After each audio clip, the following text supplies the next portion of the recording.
안녕하세요. 35년 경력의 양장기능사 자격증도 가지고 있는 현직 미싱사 봉제 여신입니다. 여신님들 혹시 숨은 지퍼라고도 부르는 콘솔 지퍼 달기 실패해 본 적 있으신가요?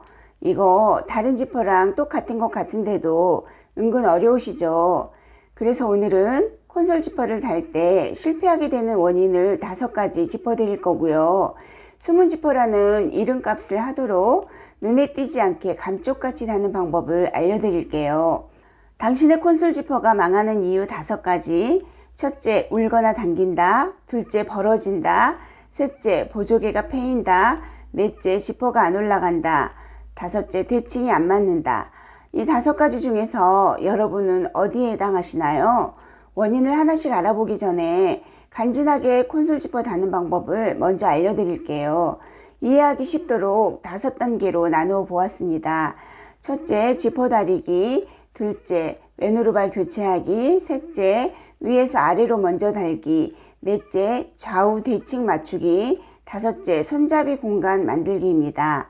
그럼 콘솔 지퍼를 한번 달아볼까요? 첫 번째, 지퍼 다리기입니다. 콘솔 지퍼는 다른 지퍼와 달리 지퍼를 달기 전에 지퍼를 펴서 다려주어야 합니다. 콘솔 지퍼를 다리는 이유는 나중에 지퍼를 달 때 바늘을 지퍼의 이빨에 바짝 붙여서 달기 위해서입니다. 콘솔 지퍼는 보이는 것처럼 지퍼가 안으로 말려 들어가 있기 때문에 지퍼를 다려서 지퍼 이빨을 꺼내 주어야만 수월하게 지퍼를 달 수가 있거든요. 지퍼를 다리지 않으면 말린 지퍼 이빨에 바늘이 걸려서 지퍼를 달기가 힘이 듭니다. 지퍼는 이렇게 다려주세요. 지퍼 손잡이를 잡고 아래로 내려서 뒤집어 줍니다. 지퍼는 안쪽에서 달릴 건데요. 도루루 안으로 말린 지퍼 이빨을 손톱으로 밀면서 다려주세요. 이때 스팀 다림이라면 스팀을 충분히 내면서 다려주면 지퍼가 수축도 하면서 더 잘 다려집니다. 반대쪽을 다릴 때도 같은 방법으로 다려줍니다. 이렇게 하면 도루루 말린 지퍼가 반듯하게 펴집니다. 지퍼의 양쪽이 편편해지도록 다려주세요. 다음은 왼오른발 교체입니다. 왼오른발은 한쪽 발만 달려있는 노루발입니다.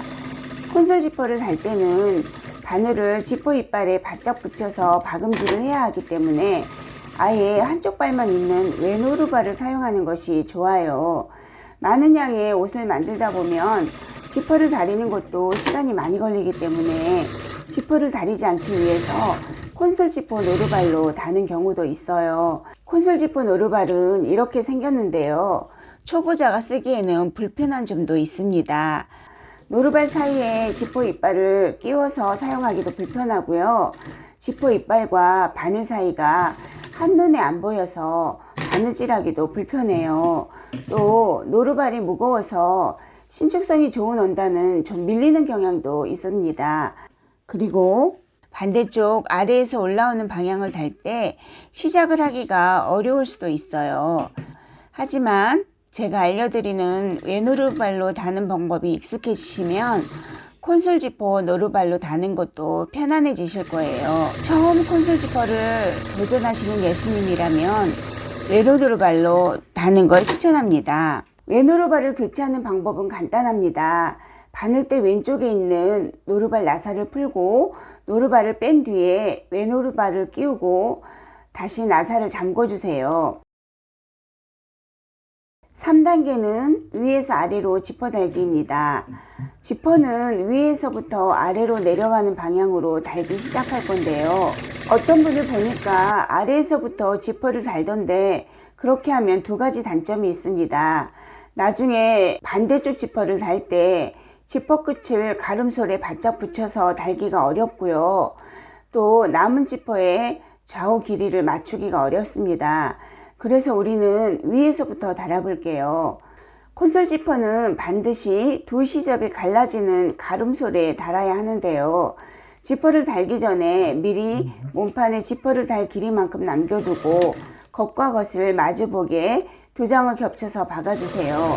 몸판에 가름솔 시접을 박을 때는 통로루발로 박는 것이 좋습니다. 가름솔을 밟고 난 후 왼오르발로 교체해 주세요.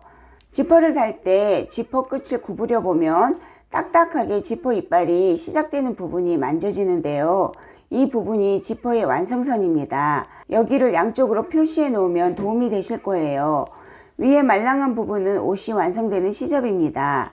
지퍼의 딱딱한 끝이 위에서 1cm 정도 내려오게 한 후 몸판의 세로 시접 끝에 지퍼 끝을 맞추고 직선으로 달아줍니다. 지퍼가 끝나는 지점에서 가름솔 끝의 시접을 직각으로 접어주세요. 이렇게 시접을 접어주면 가름솔이 끝나는 지점이 한눈에 보이는데요.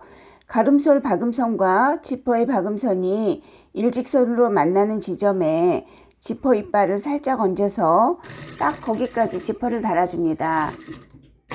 이때 지퍼의 박음선과 가름솔의 박음선이 만나서 일직선을 이루는 게 좋습니다. 이렇게 하면 가장 좋고요. 이게 힘들다면 최대한 가까이 붙여서 달아주세요. 4단계는 좌우 대칭 맞추기입니다. 반대쪽을 달 때는 지퍼에 좌우 대칭을 맞추는 게 중요합니다. 찐빠가 난다고 그러죠. 이것은 좌우의 대칭이 맞지 않아 차이가 나는 것을 말하는데요. 이런 사태를 막기 위해서 지퍼에 너츠 표시를 해서 달아야만 정확하게 대칭이 맞아요. 옷의 디자인에 따라서 좌우를 꼭 맞추어야 하는 포인트 지점이 있습니다. 너츠 표시는 좌우에 만나야 하는 포인트 지점을 지퍼에 표시하는 걸 말합니다. 귀찮아서 그냥 달면 좌우가 비틀어져서 옷이 엉망이 됩니다. 현장에서는 실옷이라고 하는데요. 지퍼에 너츠 표시를 하려면 한쪽만 달아둔 지퍼를 위로 한번 올려줍니다. 좌우 대칭을 맞추어야 하는 포인트에 초크나 열펜 등 지워지는 도구로 작게 표시를 해주세요. 이 너츠를 맞추면서 지퍼를 달면 좌우 대칭이 잘 맞아 떨어집니다. 다시 지퍼를 아래로 끝까지 내리고 아래쪽 지퍼 끝을 나란히 놓고 남은 지퍼의 길이가 똑같게 맞춘 뒤에 편안한 상태에서 반대쪽 지퍼를 달아주세요. 5단계는 지퍼의 손잡이 공간 만들기입니다. 지퍼는 손잡이를 잡고 올렸다 내렸다 하잖아요. 콘솔 지퍼의 이빨은 안쪽에 있기 때문에 양쪽 지퍼를 달고 난 후에 손잡이를 밖으로 꺼내 주어야 합니다. 손잡이를 밖으로 꺼내지 않으면 당연히 지퍼를 올릴 수가 없는데요. 그럼 지퍼가 망하는 거겠죠. 망하지 않기 위해서 제대로 된 손잡이 공간을 만들어 볼까요? 반대쪽을 시작할 때는 지퍼 손잡이가 올라갈 수 있도록 약간 떨어져서 박아야 합니다. 어디서 얼만큼 떨어져서 박아야 손잡이 공간이 확보되는지 제가 딱 알려드릴게요. 처음 시작 쪽 지퍼 끝이 있죠. 가름솔과 지퍼가 만났던 지점이요. 반대쪽 지퍼는 이 박음선보다 1cm 정도 내려간 지점에서 시작합니다. 그리고 지퍼 이빨에서 0.3cm 떨어뜨려 주세요. 그래야 이 공간으로 지퍼 머리가 올라올 수 있습니다. 이곳에서부터 비스듬하게 박기 시작해서 지퍼 끝을 지나 위로 올라가며 반듯하게 박음질을 해줍니다. 반대쪽을 달 때는 위로 올라가면서 미리 해둔 너츠 표시를 맞추면서 지퍼를 답니다. 맨 끝에 와서도 양쪽 시접이 똑같이 남도록 양쪽을 맞추어 줍니다. 이렇게 양쪽 지퍼를 다 달았는데요. 그럼 이제 지퍼 손잡이를 올려볼까요? 콘솔 지퍼 손잡이를 올릴 때는 아래쪽에 벌어진 틈 사이로 손잡이를 잡고 지퍼를 올리시면 됩니다. 짜잔! 이렇게 감쪽같이 콘솔 지퍼 다는 법을 알아봤는데요. 이번엔 콘솔 지퍼가 망하는 이유를 알아보고 망하지 않는 꿀팁도 함께 알려드릴게요. 콘솔 지퍼가 망하는 이유 5가지. 첫째, 몸판이 울거나 당기는 경우입니다. 몸판이 울면 잔주름이 들어가고 당기면 볼록하게 배가 나와서 보기 좋지 않습니다. 현장에서는 상품 가치가 없어서 불량 처리되는데요. 이것은 몸판의 길이와 지퍼의 길이가 맞지 않아서 그럴 수 있습니다. 몸판은 긴데 짧은 지퍼를 달면 남은 분량이 잔주름이 되고 몸판은 짧은데 긴 지퍼를 달면 부족한 부분이 늘어나서 당기는 거죠. 콘솔 지퍼는 몸판의 길이보다 최소한 3cm 정도는 더 길어야 합니다.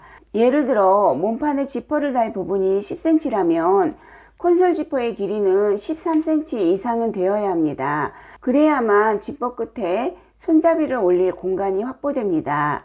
지퍼를 달기 전에 먼저 지퍼 길이를 맞춰보세요. 지퍼 끝을 3cm 정도 남긴 길이보다 트임의 길이가 길다면 가름소를 조금 더 박아주고 짧다면 조금 덜 박아주세요. 두 번째, 지퍼가 벌어지는 경우입니다. 지퍼를 달았는데 몸판이 벌어지면서 지퍼가 보이면 속상하시죠? 이것은 지퍼를 달 때 바늘이 지퍼 이빨과 너무 멀어서 그런 거예요. 숨은 지퍼의 매력은 안 보이게 내숭을 떠는 건데 떡하니 보이면 안 되겠죠. 이럴 때는 노루발대를 풀어서 바늘이 노루발 중심에서 약간 왼쪽으로 오게 조절해서 달아보세요. 노루발대 조절법은 위에 카드를 띄워 놓겠습니다. 저는 이렇게 몸판이 벌어져서 지퍼가 보이는 걸 방지하기 위해서 보통 두께의 원단은 바늘이 노루발 중심에 오게 하고요. 얇은 원단은 노루발 왼쪽 끝과 바늘이 일직선에 오게 맞추고 두꺼운 원단은 오른쪽으로 약간 더 들어가게 바늘을 조정해 놓고 지퍼를 답니다. 원단의 두께에 따라서 이렇게 바늘의 위치를 조절해서 달면 훨씬 퀄리티 있는 지퍼를 달 수가 있습니다. 세 번째, 보조개가 패이는 경우입니다. 이것은 콘솔 지퍼를 달 때 자주 보이는 현상인데요. 지퍼 끝이 보조개처럼 오목하게 패이는 걸 말합니다. 보조개는 위에서 내려오는 첫 번째 쪽을 달 때 가름솔의 박음선과 지퍼의 거리가 멀면 잘 생깁니다. 이럴 때는 첫 번째 쪽 지퍼를 가름솔 박음선에 최대한 바짝 붙여서 달아주면 보조개가 생기지 않습니다. 또 한 가지는 반대쪽을 달 때 아래쪽 남은 지퍼가 똑같지 않고 한쪽이 길거나 짧으면 지퍼가 비틀어져서 오목하게 보조개가 패이기도 합니다. 이런 현상을 방지하기 위해서 양쪽의 지퍼 끝을 똑같이 남겨주어야 합니다. 네 번째, 지퍼가 안 올라가는 경우입니다. 콘솔 지퍼를 달았는데 잘 안 올라가는 경험 다들 있으실 거예요. 주로 아래에서 시작하는 쪽에서 이러기가 쉬운데요. 자동 도매를 하면 따닥 하는 순간 바늘이 너무 바짝 붙어서 지퍼에 실밥이 걸려 안 올라가는 경우가 제일 많습니다. 이럴 때는 지퍼 머리에 걸린 실밥을 가볍게 잘라주세요. 이러면 지퍼가 걸리는 거 없이 쉽게 올라갑니다. 다섯 번째, 지퍼의 대칭이 안 맞는 경우입니다. 지퍼를 올렸는데 좌우 대칭이 안 맞으면 정말 속상하시죠? 뜯고 다시 박으려면 한숨이 절로 나오실 텐데요. 제 영업 비밀을 한 가지 알려드리면 너츠 표시를 할 때 지퍼 겉쪽에 너츠를 합니다. 이렇게 하면 안쪽에서 하는 것보다 더 정확하게 좌우 대칭을 맞출 수가 있습니다. 오늘은 이렇게 콘솔 지퍼를 다는 방법과 함께 망하는 이유 5가지를 탈탈 털어드렸는데요. 콘솔 지퍼를 고급지게 달려면 첫째, 지퍼를 펴서 다려주고 둘째, 외노루발을 사용해야 하며 셋째, 위에서 아래로 먼저 달고 넷째, 반대쪽에서 좌우 대칭을 맞추고 다섯째, 아래쪽 시작은 비스듬하게 박아준다입니다. 지퍼 달기가 익숙하지 않은 여신님들은 한 번에 잘 달기가 어려우실 수도 있어요. 저도 이렇게 달 수 있게 되기까지 많은 시행착오를 겪었습니다. 제가 배울 때는 언니들 일하는 거 보며 어깨너머로 배워야 했기 때문에 터득하는데 많은 시간이 걸렸어요. 하지만 여신님들은 제가 알려드린 방법대로 몇 번만 연습을 해보면 금방 예쁘게 다실 수 있을 거예요. 다음 영상은 지퍼를 달고 난 후에 옷을 마무리하는 방법에 관한 영상을 준비하고 있습니다. 지퍼를 달았다고 끝이 아니죠. 원피스든 바지든 지퍼를 단 부분을 마무리를 해야 할 텐데요.